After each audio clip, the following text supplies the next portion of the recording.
Somewhere in what is now southern Germany, about 30,000 years ago, someone picks up a piece of mammoth ivory and starts carving.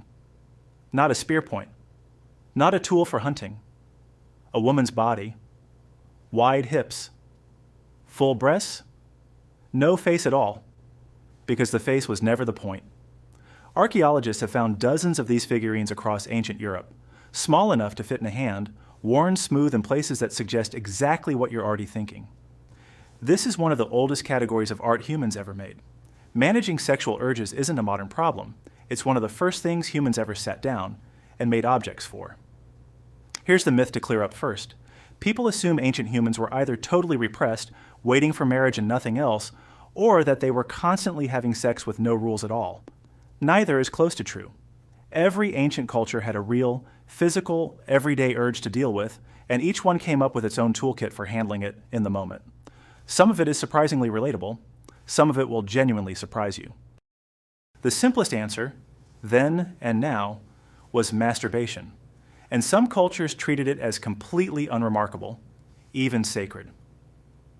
Ancient Egypt's own creation myth starts with the god Adam masturbating the entire universe into existence, spitting out the first gods from that single act.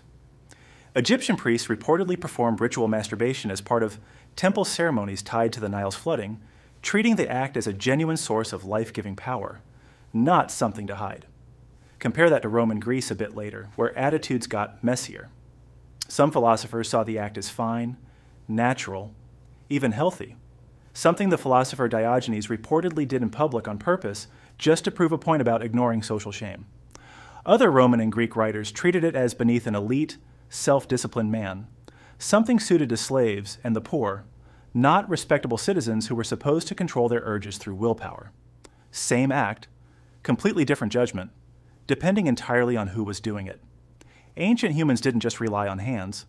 Archaeologists have found actual sex toys dating back thousands of years. A polished stone object found in a German cave, roughly 28,000 years old, is widely interpreted by researchers as a phallic tool, shaped and smoothed in a way that leaves little doubt about its use.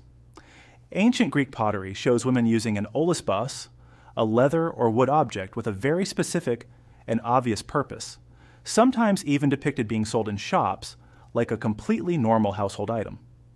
In China, similar objects made from jade, bronze, and lacquered wood turn up in archaeological digs going back over 2,000 years.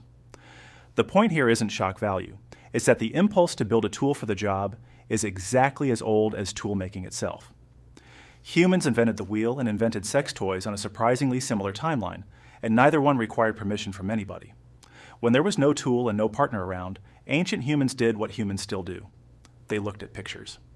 Pompeii, the Roman city buried by a volcano in 79 CE, is famous today for its explicit frescoes, some found in ordinary homes, not just brothels, suggesting erotic art was a normal part of Roman decor, not something hidden in a locked drawer. Ancient Japanese shunga prints, though from a later period, follow the same logic.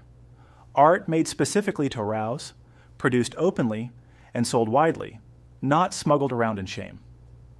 Even earlier, ancient Indian temple carvings, some dating back over 1,000 years, include explicit sexual imagery carved directly onto the outside walls of religious buildings, visible to anyone walking by.